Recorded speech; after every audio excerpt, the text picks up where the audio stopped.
Shut up and sit down. Hi and welcome back to ctl-alt-del-church. Today Stewart and I are joined by Professor Paul Middleton, who is the new Professor of New Testament and Early Christianity at the University of Chester. So good afternoon, Paul. Welcome along. It's good to have you. I was saying to Paul before we started recording, this is the first time he and I have had a proper conversation because we've just been Twitter pals up until now. So it's a pleasure to finally meet you and talk to you face to face in a way. Yeah, well, it's great to finally meet you as well after so much Twitter engagement. So I'm Professor of New Testament and Early Christianity at the University of Chester. And I've been there for about 10 years now. And prior to that, I was teaching down in Wales at the University of Wales, Lampeter, which really was the middle of nowhere. But before that, obviously I had a journey through the Church of Scotland. In fact, my first degree was in music. And then I went away to work in a homeless hostel for a couple of years before going through selection school and then doing divinity at Glasgow and then a year in Princeton. And then I was a probationer at St Giles Cathedral in Edinburgh. And I was ordained there and then started a PhD. But then I always think my first 5 years in ministry was probably a bit more interesting than all my the folk I trained with, because the first 5 years is everyone else is in one parish. Yeah. But while I was doing the PhD, I stayed at St Giles for another year, and then I was associate minister in Currykirk, just in the outskirts of Edinburgh, and then I was locum at Slateford Longston, also in Edinburgh. And then actually finished off when I was actually inducted as Minister of the Old Kirk of Edinburgh in Middleton. And that was, I think I was the first person to be, I was going to be going there as locum along with, I think it was dry law. And the church kind of worked out it would be actually easier and cheaper to pay me as actually a parish minister. So they used some kind of obscure 200-year-old legislation to impose me on the congregation. But I was there for 5 months, and I was also at the Centre for Theology and Public Issues at Edinburgh University before I got the job in Lampeter. So moved down there once I'd finished the PhD.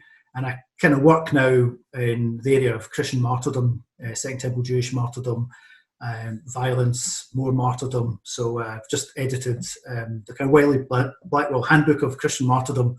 And my last book was, the best part of it's the title. It's called The Violence of the Lamb, Martyrs as Agents of Divine Judgment in Book of Revelation.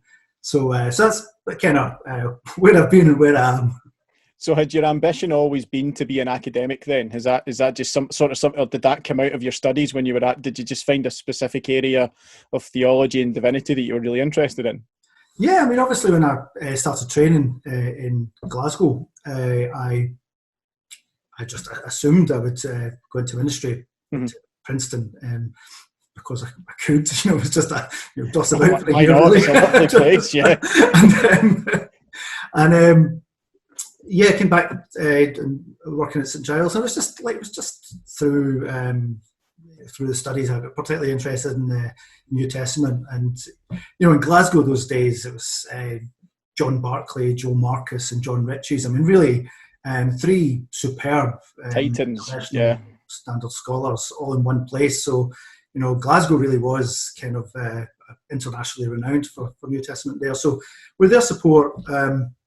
In fact, it was Joe Marcus sent me an email and kind of suggested that I think about doing a PhD. So that kind of worked out while I was, because of obviously being at St Giles, which was a great experience actually as well. Because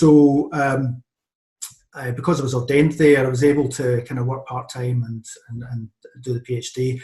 But even so, I did the PhD just, again, because it was there and could do it. So, and it was kind of, I had to make a decision at one point, because, some charges were coming up that I was notionally quite interested in, and I won't name the parishes actually, but let's just say Duncan Forrester put an awful lot of pressure on me at one point,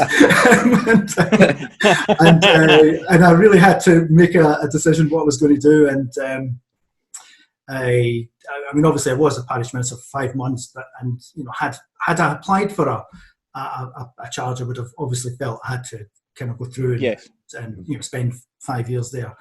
And I didn't expect a post to come up quite so quickly. But I obviously went down to Lampeter. Gosh, that's 15 years ago now. So it's been. I'll need to store up in my head that 200-year-old rule for if I ever become a minister, to just sort of avoid doing the 5 years in one place if I don't like it. Yeah. But it was really great experience. You've mentioned the title of your latest book, which is I think I found it, Violence and Martyrdom in the Apocalypse. So now that 2020 is 6 months old, how true is it ringing? Yeah, it's like because we had that pretend apocalypse. Was it 2 years ago, last year, where we had the eclipse, and that was a bit of a damp squid. So I think 2020 is kind of doing a better job of. I don't know whether they're at the opening of the seals, or if we've actually moved on to the trumpets or the bowls. But it's getting pretty dire. Well, it's quite. I mean, when you look at it, I mean, you think you've had forest fires, you've had plagues of locusts, you've got killer bees, you've got COVID-19, you've got the bubonic plague in China. It's just. Yeah. I think somebody actually said on Twitter, 2020 has been reported and blocked. Okay, so this is the question that gets increasingly harder the further into the recordings we get. If you can remember, take us back to the Sunday before lockdown, say, because you are, correct me if I'm wrong, you go to Chester Cathedral? Yeah. Right. So take us back to the Sunday before, if you were there, or the Sunday closest to lockdown that you can remember. And there must have been some sort of increasing feeling that you weren't going to be there next week. And can you remember there being any sort of different approach from the priests and from the canons and things, or was it just a case of it was business as usual, but everybody sort of knew something? How did it feel? Yeah, it was. So obviously, things were, from the beginning of March, were starting to get a bit here. In fact, I'm involved in the Chester Philharmonic Orchestra, and we had a concert at the beginning of March, and we were kind of concerned there wouldn't be an audience, but it turned out there was. And of course, this was the time of the panic buying, so it was that was kind of happening, and of course we weren't taking it particularly seriously, I guess, at that point, kind of scoffing at the panic buyers. There's probably people with attic loads of toilet paper, but kind of well before lockdown, we started to get the sense in the university that we were going to get kind of sent home.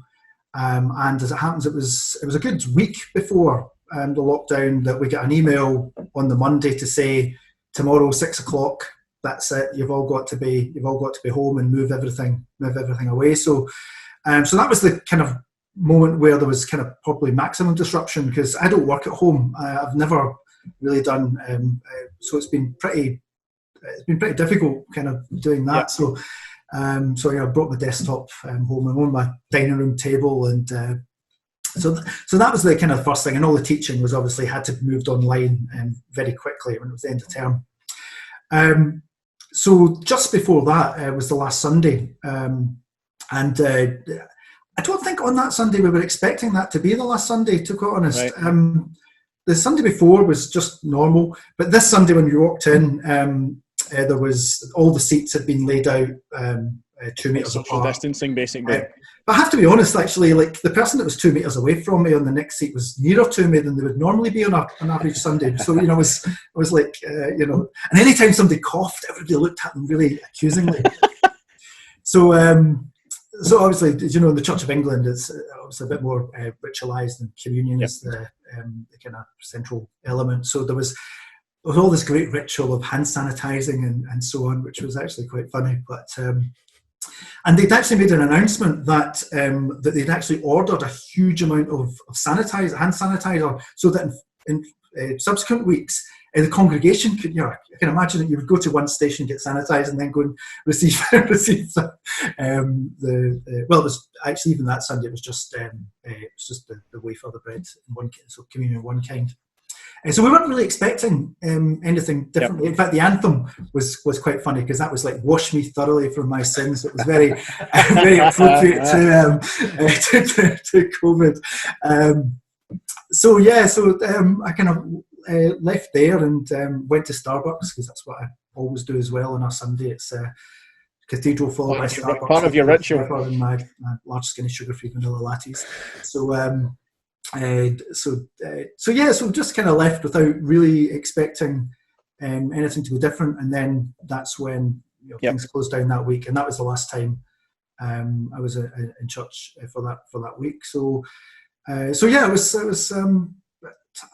And I suppose looking back, I should have really expected it, but again, so I was the cathedral's kind of opened again now. So for kind of looking at private prayer, yeah. Although it now is down in England, churches are now open for services. So Sunday will be this Sunday's actually going to be the first week back. But I was there. I was talking to the Beadle, and he was saying that they do actually now have gallons of hand sanitizer. But on Sunday, actually, I was just looking up we have to book. We have to pre-book to come to go to. It's like paying your pew rental almost, isn't it? Well, that's like I don't know what time I'm getting up on a Sunday morning until I actually get up. So I don't. It's a bit of a commitment to kind of book to go to church. So because the numbers are limited, so they. Well, I think that's the idea, but I've been going there for like 10 years, and I think they could fit the congregation into that space without booking, but maybe they're expecting It's maybe a huge marketing ploy where they'll just create scarcity. I mean, that's what nightclubs do. They've been doing that for years. There's always a queue outside, whether there's only 3 people in or 300. So maybe the church has just cottoned on and they're creating a demand. So in terms of what Chester have been doing during lockdown then, what have they been offering in terms of worship? Has it been online stuff? Has it been recordings, videos? How has it been done? From your perspective as a parishioner, what's it been like, and how have you engaged with it? And have you found it engaging, or have you found it, I mean, have they changed the content at all for it being online, or is it just the same recipe that you get normally? Yeah, so I think, as you know, there's been a lot of research into kind of online religion, and although my friends that do work in this have been getting a bit annoyed that people are saying this is a new thing, because folk have been researching online religion for a long time. And as you know, there's been quite a few people that haven't been engaging in, who've been engaging in kind of online provision, who don't go to church. But also, I think the stats are about 50% of people who go to church don't really engage in online worship, and I'm afraid I'm one of the 50% that don't. So, I mean, obviously I've nosed around because I'm interested in these things. Yep. What Chester Cathedral's done, to start off with, because people were allowed into their building, so they actually were doing, the kind of resident choir were actually doing kind of evensong type things, and so that was actually continuing online. And then it basically went to completely, basically on Zoom with kind of shortened versions of with the services. So yeah, I've not really been watching that. I have been nosing. In fact, I mean, I've not really done anything on a Sunday. In fact, to be quite honest, I've watched Songs of Praise much more often. That's fair enough. That's the outtake. I'm getting to that age where it's okay to watch Songs of Praise. Although all these modern songs, which it's like very distressing. I should say, I have become the type of congregation member that I used to hate when I was a minister. Because when I was younger, and I used to get all the congregation to do all the actions to the children's songs and all that sort of stuff, and it was like, I hate that. It's just like if anyone wants to do anything new or do anything experimental, sometimes I've actually walked out and just gone straight to Starbucks. So what you're saying is that the Presbyterian blood still rings true. Yeah, I know what I want. And, it's like I know what I want, and it's from 300 years ago. Thanks. Absolutely, yeah. Oh, that sounded like a criticism there. But actually, during the week, I've actually been tuning into a whole range of just seeing what folk have been. It started off like what my friends are doing, and actually I think the standard of some stuff that's been online, I have to say, has been absolutely fantastic. Particularly when people have just said, "Okay, I'm not going to try and recreate."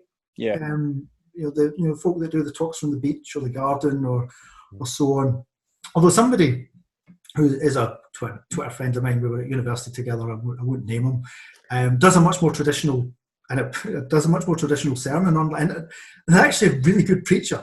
I wouldn't say this to his face, but I mean, and that really worked as well. So just somebody doing a 15-minute sermon, that kind of worked as well. So I suppose this is kind of giving folk an opportunity to kind of experiment with their personalities and try something different. But I've been actually, I have to say, really impressed with.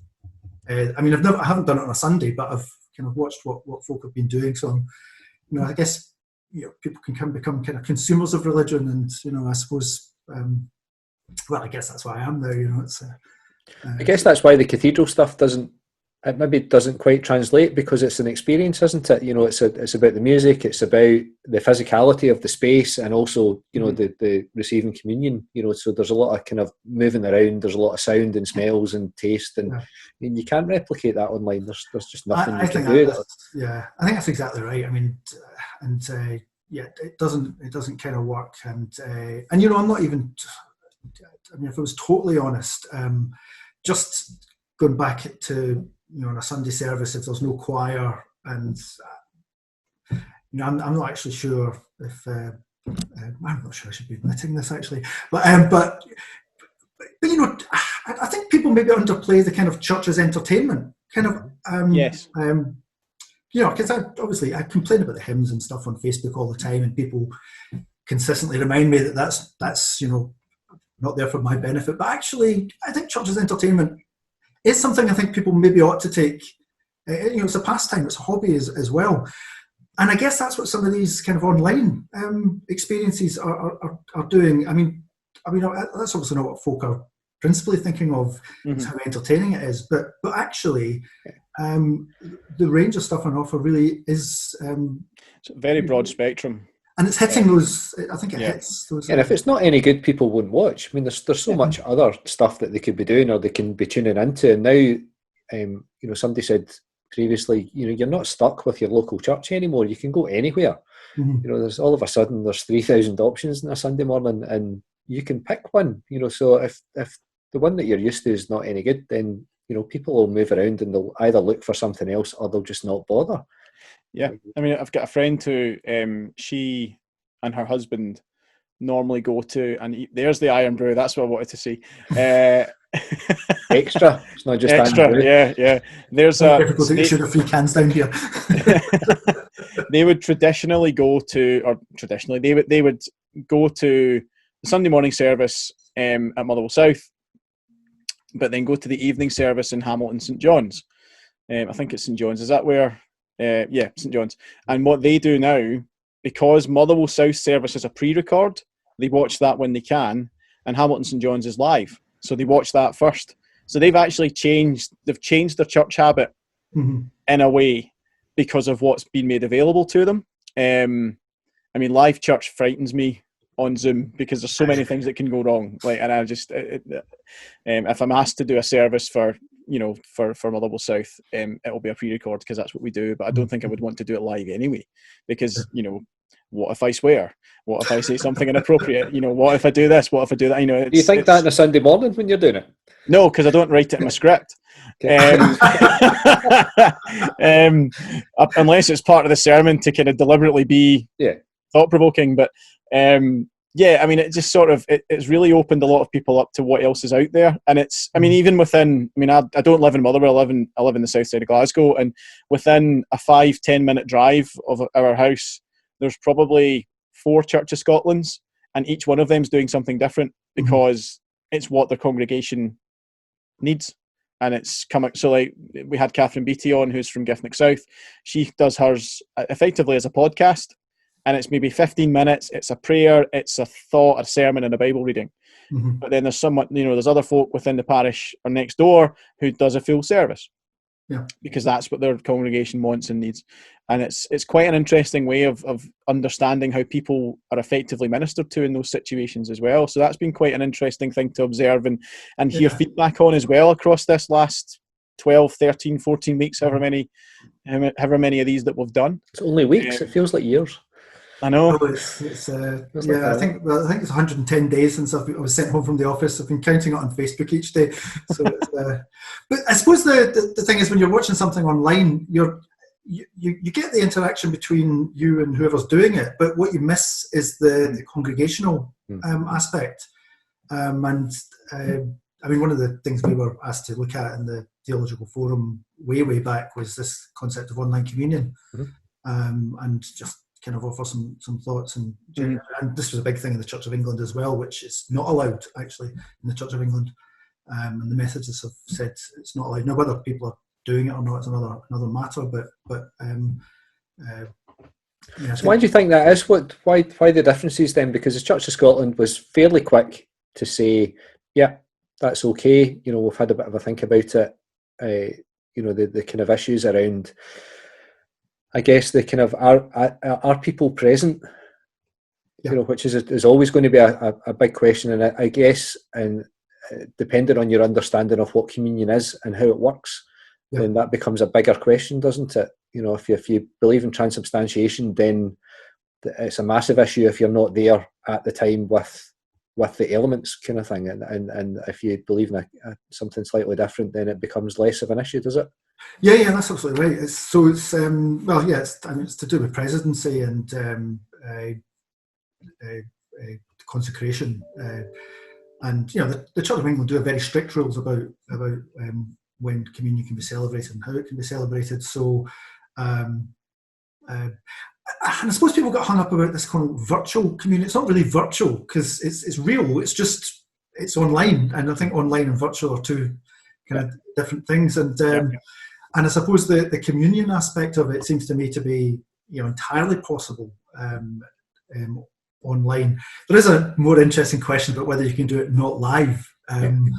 But these are kind of interesting questions because it's not. I suppose, I suppose it depends what you think is actually happening in terms of consecration, what communion actually is, and who your communion. And I guess that's where the kind of, I suppose, a lack of kind of congregational, unless actually, I think actually I'd probably feel slightly even more comfortable about it if lots of people you could see lots of people on Zoom taking it together. Other people in the Church of Scotland kind of thought, well, actually, this is a good period to actually refrain from communion during this time, and to kind of emphasise this kind of idea of the isolation of it all. And I appreciate that view. I mean, and it's not the first time that those kinds of issues have been faced, is it? Your area of interest is the early church, and then kind of way back in the day when the Great Unwashed were rocking up, the priests were in no way keen to be mixing with the plebs and catching whatever was going around. So the idea of kind of celebrating on your own isn't necessarily a new one. Yeah. So as when I was at St Giles, there used to be a daily communion at 8 o'clock in the morning, which would sometimes be very challenging, sparsely attended. Early. There's always an elder on duty. We always used to meet on a Wednesday. All the clergy would be there, and Gillespie McMillan, who was the minister at the time, told me that there was one of the I wouldn't name the person, but one of the people were on staff at the time was much more in the kind of spiritual kind of camp, and Gillespie said to me, I came in one, I'll just put it as I came in one Friday and I saw him celebrating on his own. So the kind of understanding was if the steward didn't turn up, you wouldn't do it. But obviously, Church of England and Roman Catholic priests are obligated to kind of celebrate every day and on their own. So it's a kind of completely different tradition. But no, I never did it on my own. So one other person a few times, but yeah, you get all different kinds of practices depending on your. Yeah, and different permissions. I'd been chatting to my friend Diana, who's a Scottish Episcopal priest, and they had to change the rules so that they could celebrate on their own because they weren't allowed. You know, it was specifically banned. So the bishops had to meet and change the rules so that priests could celebrate on their own, but nobody else was allowed to join in. Yeah, and some Church of England folk have been each Sunday have been filming themselves doing a communion service, and because I mean in that tradition it's efficacious for a congregation to watch a priest celebrate communion. So it's that's the so that, I mean that's one view, and if you've got that particular view, then there isn't a problem. Yeah. It's the kind of middle of the road Anglicanism that really has a problem where it's not the kind of well, it's not the kind of the Zwinglian kind of well, nowhere near that actually, but it's just a symbol and stuff like that. So you take it or leave it, I guess. Sure, I've insulted loads of people there, but it's like Zwingli's dead. It's okay. I'm not desperate to. I'm Protestant enough that I'm not like desperate enough to go back as soon as I can, but for folk who really it's really important, but don't have that very, very high sacramental theology, then it's watching it isn't enough. So it's interesting, but obviously this is causing kind of concern and distress for many people. Yeah. And it's probably behind, particularly in Scotland, there's a particular feeling in parts of the church that they really, really want to get back as soon as possible, and it tends to be the parts of the church that celebrate communion weekly because they've not been able to, and it's such a huge deal not to be able to partake in the sacrament that folk are pushing to get churches open as soon as they can so that people can come and be present. I think it's interesting, like the whole communal aspect of lack of that we've had across all the spectrums of worship really hit home to me last night, because I sing every year in a choir called Praise Gathering, which is like 400 people singing in the concert hall in Glasgow and up in Perth. And this year, obviously, the concerts were cancelled because they were meant to be at the end of June, and you can't, so whatever. And what we ended up doing was recording our parts on a selfie video of a song, which was then amalgamated into 323 people, every sound, singing like the choir would. Right. And the video premiered, and when I recorded it, yes, I was singing a worship song and I was doing it in a way that's reverential and all that sort of stuff, but it just felt really weird because, here's me standing on the landing in the house because there's a cream background, the lighting's quite good, with my phone in a toilet roll holder cut out so that it would sit properly at the right level, with earphones in to hear the track and the lyrics on an iPad scrolling through so that I could keep in time with everything. And it just felt odd. Like, it really did feel odd singing a worship song in those sorts of situations. But then I saw the video last night of the 340 people doing it together, and it just felt totally different, just hearing it back. Yeah. And it just, it made me feel totally different to having sung it, but hearing it back and stuff. It's amazing how much of a difference that can make to people. And I think that's something that, particularly in Scotland, people are missing, is communal singing. Yeah, because absolutely. It's such a joyous experience, particularly when you get a belter, like, you're going out you're finishing the service, you've had a really good sermon, it's been really good, and then all of a sudden "And Can It Be" comes on and everybody raps, there's rapturous applause around the it's just it's like being at a football match, but it's not, and it's that's kind of, it's just it's a different feeling and a different way of engaging. And it's going to be really interesting to see how long it takes us to get back. Like, because we are already starting to ask the question about that. We've got a Kirk Session meeting on Thursday night to discuss what's happening with worship and the way forward.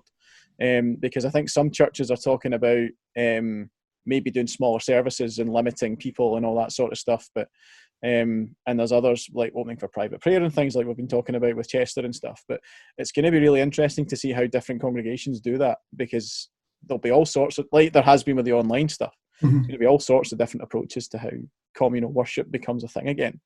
Yeah, it'll be interesting to see if people just go back to normal. Yeah. I mean, quite obviously, people will be missing that communal aspect. I mean, I think that's hugely important. It'll be interesting to see if any of this kind of online experience, particularly those that have been experimental and done something quite different, will, and of course, if folk have been engaging in that without necessarily coming to church, it'll be interesting to see whether some of them might drift into church, or whether that will just be, well, that was that, and that's over now, or whether there's something that people can do to actually still engage folk. And as I think you were saying earlier on, the fact that, as I've been watching videos from all over the country, well, mainly from Inverness down to various other places. I've just given away one of the people that I've been stuck with. It's all right. I don't know who you're talking about. But whether people will still want to, whether there's still an appetite for that, and whether that's something that continues, or indeed whether people now record their services, and whether there'll be engagement in that. I don't know. It'll be interesting to see. What about your day job, Paul, in terms of teaching? Obviously, kind of terms finished now, but you'll be looking ahead, wondering, what's that going to look like, and particularly, I guess, for the kind of new intake, university is going to be a hugely different experience for them than it would have been, for any of us, kind of rocking up on our first day and getting to meet our class and that kind of stuff. Yeah, it's like, I really felt for people who, school kids who are obviously had their exams and the end of the year kind of cancelled.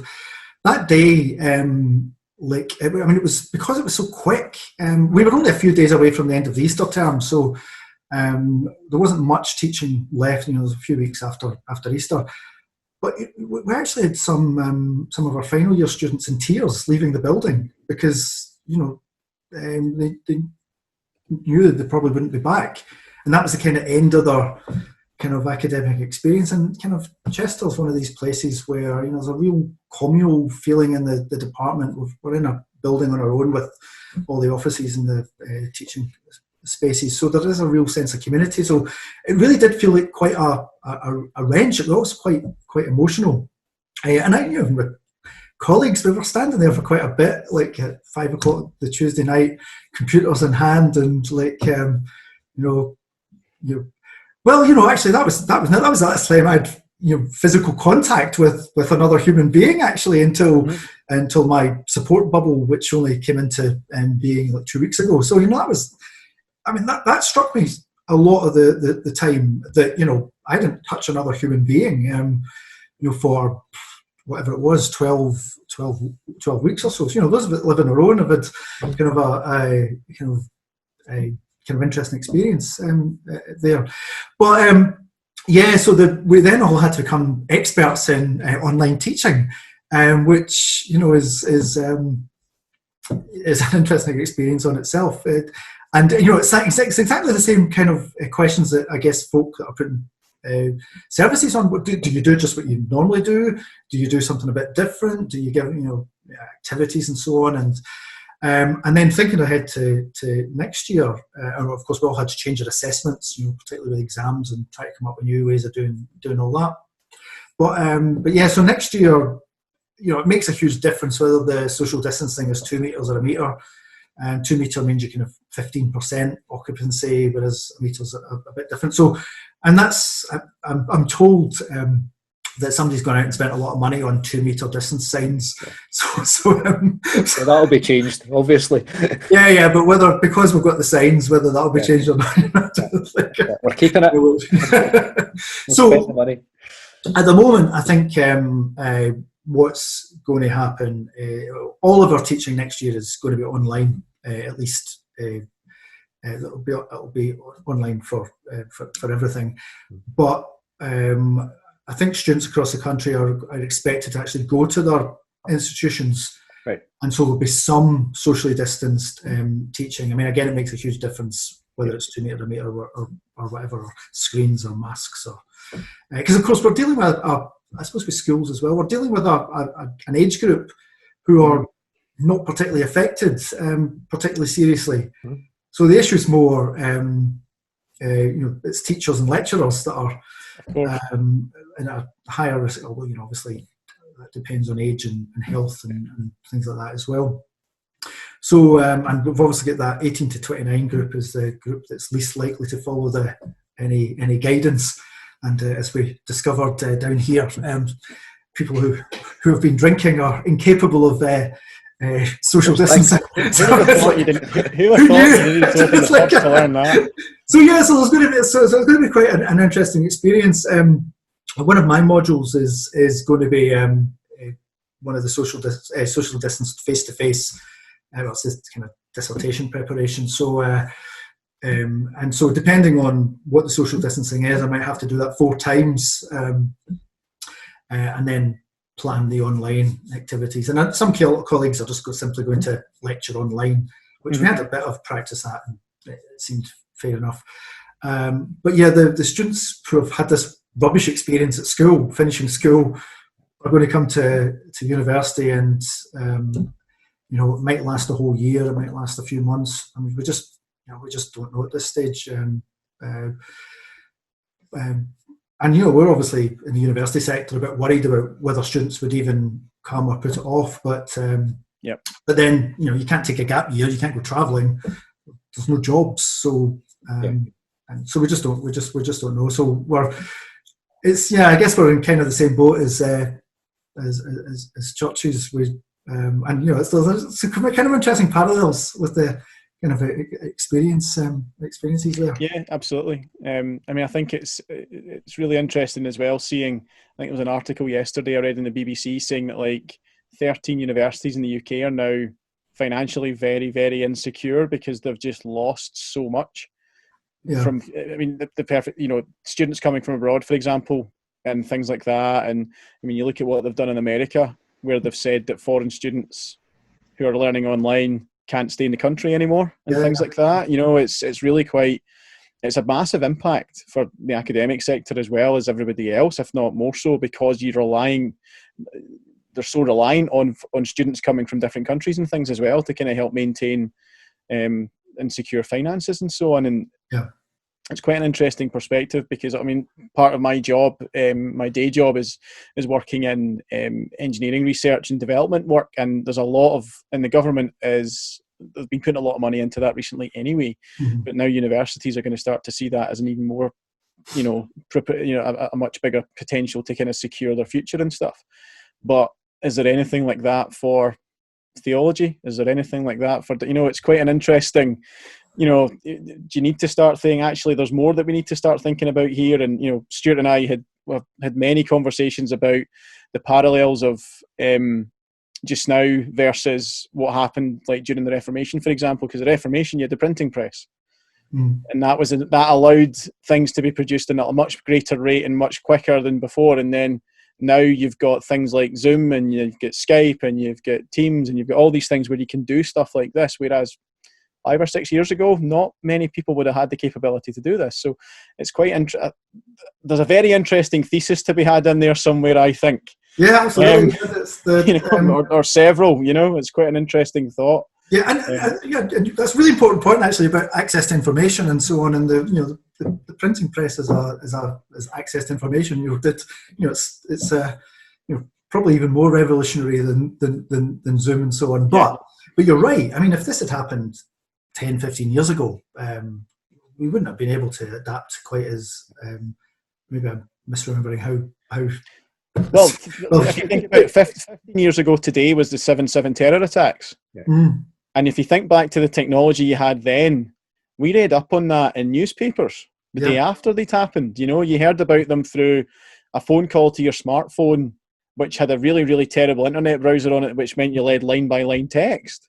Touchscreens hadn't been invented at that point, really. Yeah, we'd be probably doing all this through letter or something like that. Yeah, it's even you talk about kind of 400 years ago. The church happened because of the social and political and economic climate of the time. The disciples wouldn't have been able to travel around in the way that they did, even if Jesus had been around a couple of 100 years earlier, before the Romans built loads of roads and made it possible to travel across the empire. Then the disciples are stuck in Galilee, wondering what all that was about. And so the technology of the day has always been important in terms of how Christianity's both passed on and received and moves around. That's a really interesting point, actually. Yes. Christianity, I knew that. Well done, gold star. But I mean, the converse is true. I don't know if you're great musical fans, but in Jesus Christ Superstar, there's the final song's got the line, if you'd come today, Judas talking to Jesus, if you'd come today, you could have reached a whole nation. Israel in 4 BC have no mass communication. So again, it's interesting to think of these contingencies and how things do adapt, and even just the kind of assumptions and. I mean, one of the other interesting things is to trace the concepts in hymns alongside technology, and around the time of the telephone being discovered, and God, prayer was like speak to God on the telephone. You get these hymns didn't survive, but you get the medium changes quite a lot, and which does affect the message. Actually, I guess is really interesting. Yeah. So one of the things that people keep saying, and I've heard that if I had £1 for every time I'd heard it over the last 20 years, I'd be at least a fiver richer. That the thing that the church needs to do is to get back to the models that the early Christians had. And it strikes me that as soon as church shut, then it certainly put us back to that first kind of 100, 200 years where, except not because we can't meet in each other's houses either, but it certainly cuts off the mass gather kind of stuff that came along kind of later on when we sort of took over some of the big public buildings, and all of a sudden the church is a big public thing, and previously it had been a small relational kind of model. And so one of the questions that keeps coming up around that now is what does the church look like going forward? We've had these kind of smaller, what seems to be more intimate relationships, whether it's with somebody on a screen or a group of people on Zoom, that's different from being part of particularly a kind of cathedral where you might have a couple of 100, 300, 400, 500 folk, all of a sudden. So is there other things that you've been kind of thinking, those are the kinds of things that might translate pretty well, that we should be paying a bit more attention to as we go forward? Yeah, I mean, I guess what your question invites and further thought about, well, what are the range of things that constitute church? Yeah. I'm pretty traditional. I mean, I basically, at this stage in my life, want to do. I want to go and do. People talk about this kind of whole load of folk that don't go to church that are spiritual and not religious. Well, I actually like to think of myself as religious but not spiritual. I want to kind of go and do. I'm actually very religious. I want to kind of go and do the religion, and then go to Starbucks. I mean, that's my kind of ritual. That's my kind of my habit, and that's that suits me at this point. And that doesn't suit everybody else. I mean, I used to, for example, would be quite offended if I went to a church and there wasn't coffee afterwards, because I thought that was just as much, that much more social part of it. And yeah, so some people like the kind of large scale church with smells and bells, the whole theatrical works. It's pretty cheap theatre, really. Well, depending on how much you put in the offering. But then for others, it is that more intimate, really in-depth spiritual experience with a handful of people. And I wonder if actually it's a bit, well, this kind of like parish model. I mean, I'm obviously out of touch with what's going on, and obviously there's linkages and thinking about the number of churches there. and it's easy for me to say at a distance, so I would not acknowledge that. But you know, I was actually nosing around in the church I grew up in, newsletters, and you know, they're now being told they need to kind of link with, and as it happens, the church that I did my first placement in. But those two churches are like 7 minutes walk from each other, and you kind of think, well, you know, they're both offering, you know, more or less the same kind of thing. And when you kind of think about that, well, is there maybe an opportunity to do things differently? So, you know, I mean, there'll be a lot of people like me who basically want that kind of religious diet and experience. Mm-hmm. But rather than every church trying to do exactly the same thing, then perhaps there's a scope. I mean, that's maybe just off the wall, but perhaps there's scope for instead of every church trying to do this Sunday diet plus whatever they do, you know, the young people's group or the Bible study group or the prayer group, or you know, what might it be if people try to do actually different things? And you know, and if you want you know, if you want that kind of Sunday thing, perhaps there might be fewer buildings that are offering that. Now, I totally acknowledge that any time a church building closes, that it's a big deal. It's not. I mean, I think you know, we shouldn't underestimate that and downplay that in any way. So, you know, this. But maybe it's really thinking about, well, where do we want to get to, and what kind of what are people both looking for or need? I'm not suggesting it needs to be totally consumer driven, but again, these kind of range of experiences that have been going online might provide models of doing things. But yeah, that's off the top of my head, I think. But you know, I'm very aware that, you know, what I want is the bog standard Sunday experience. So it's like with slightly shorter sermons, but depending on, you know, it's like I probably should say this one. Shorter than what? What are we talking? You know. Well, see, this is the thing. You know, I think actually you can kind of have a target. I'm going to get into so much trouble now, but I think you can have a target, but depending on your denomination, I think Church of Scotland, 15 minutes is perfectly fine. You know, I'm prepared to listen to most churches of Scotland ministers for 15 minutes. Repeatedly, or as a one-off? No. But it seems to me Anglicans kind of run out of talent after about 6 minutes. So it's like, you know, there are exceptions, but you know, it's like sometimes I think I should have said this. But for them, there's something more important to do next. So yeah, absolutely. I know every so often on Facebook, because you know I'm on Facebook all the time, all the way through church, you know, and Twitter as well. So you know, I don't slag off the hymns and stuff. But you know, I'll put on Facebook, you know, like, you know, 30 minutes and this sermon is no sign of ending. You know, it's like,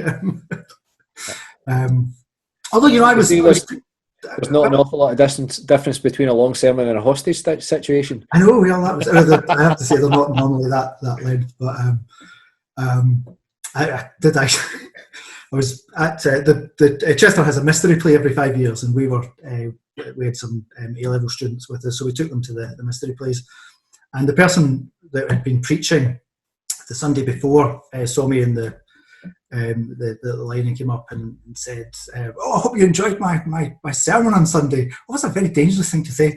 I had a lot more to say, and I just said, and I wasn't even meaning to be critical, but I said, "Oh, you did say quite a lot, and you took quite a long time to say it." But you know, it's like, my colleague who was with me was like, thought that was really rude. But you know, I think, you know, it's a very dangerous thing to kind of ask. But, you know, there's that persona of being the theologian who sits in the front row that you need to put up with as well, though. You know, it kind of reminds me of my mum, and our church is a kind of group that visits different Church of Scotlands throughout Europe. So they've been to, like, you know, Amsterdam, Budapest, Geneva, all these places. And I'll never forget my dad telling the story of how when they went to Geneva, there was rows of people taking notes during the sermon to then go and have a conversation with the minister about it. You know what I mean? That must be quite a galling thing to have to put up with as the minister, knowing that you've got these, professors in the front row with their their quill and their parchment, kind of.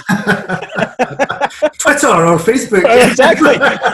Twitter, Facebook, whatever it's going to be. It's when people talk loudly. Or it's my Paul, I don't know, I'm trained to preach in my congregation. So like Hamilton Presbytery has a thing where you can go and learn how to lead worship. So it kind of helps ministers with pulpit supply and things like that. So there's 3 of us, and myself, my dad, and the worship convener, Anne, who are all trained. And I can time it to the second when the sweetie wrappers open. Yeah.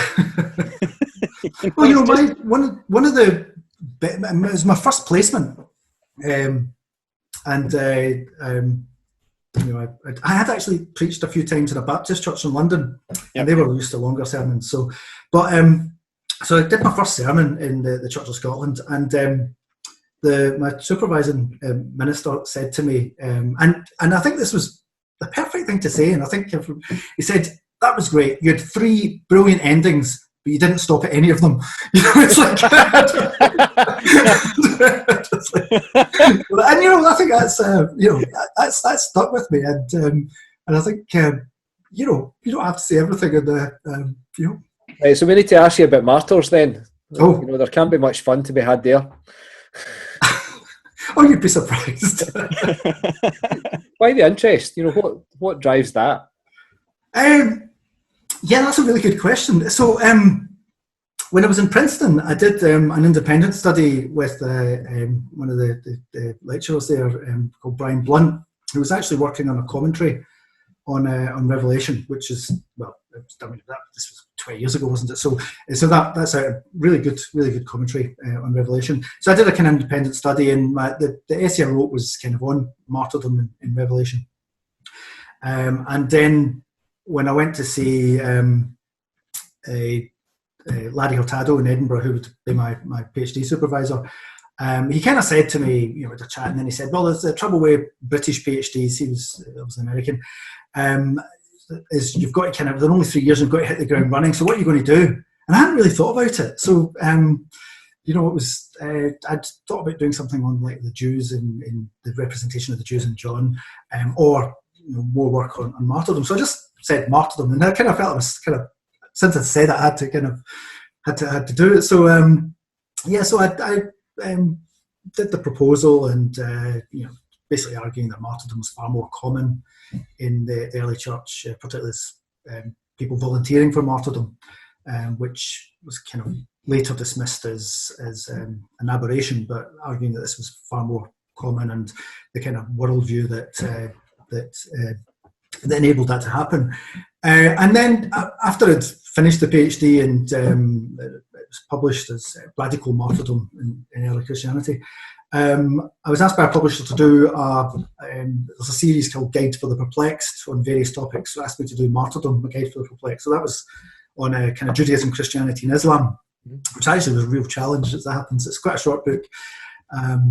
So that kind of just, a lot of people, when they do their first book, and they'll kind of move on to something else or something related, because martyrdom is such a big topic, because you can do it with different traditions or different time periods. I've just stuck with that. But I've now sidestepped a wee bit into violence. The last book on Revelation was violence and martyrdom, so now I'm moving on to concepts of divine violence in the New Testament and early Christianity. But I'm actually hoping to. I've got a textbook on Mark to write, but I want to do a book on Judas as well. So kind of a lot to keep me going. But you see, it's not exactly a barrel of laughs. I gave a paper in America once on child murder and martyrdom.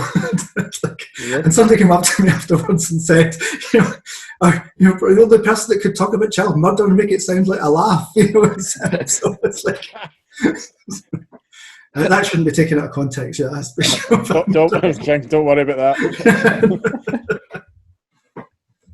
I was comparing the way in which martyrdom of children operated in Judaism and Christianity, and kind of two different ways. So. Obviously an area for comedy. Absolutely. You've mentioned Princeton a couple of times, and so you studied there. You did your masters there, is that right? And then I did the masters. Yeah. Did you teach there, or were you part of something there as well, kind of fairly recently? Yeah, I was. So it was 20 years ago. So last year, I got a scholarship to the Centre for Theological Inquiry in Princeton. So I was there for 4 months with 8 other scholars from around the world. In fact, we were working on the theme of religion and violence. So we're theologians, religious studies folk there. But the director of that is Will Storer, who used to teach in Aberdeen, Glasgow, and Edinburgh, in fact. So he was the minister in Kirlick, where I grew up. Yeah. But yeah, he taught me as an undergrad in Glasgow. But when I told people this, he was very keen to point out that there was no bias in my selection. In the 15 years he'd been director, I was actually the first Scot that had gone over. And so that was a really great experience. They gave us an office, and it was good to be back in Princeton. And 21 years after I'd graduated, so it was. So a lot of trees had grown in that time, I'm sure. A lot of trees, yeah. And although it kind of looked, there's loads of trees anyway. Yeah, I was going to say, yeah. More or less looked the same, apart from some of the shops had changed. There used to be a Woolworths when I was there, but that wasn't there anymore. But it was really nice to be back there and working with really interesting folk. There's always really been a kind of strong, kind of Scottish link to Princeton, hasn't there, kind of throughout the years? Yeah, there has. In fact, talking about consuming religion, I was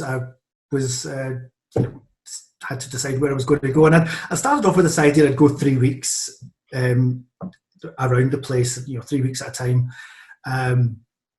So I started off at I think Trinity Episcopal Church, but then they had a family service which they hadn't advertised. I didn't think I'd been given fair warning. I was like,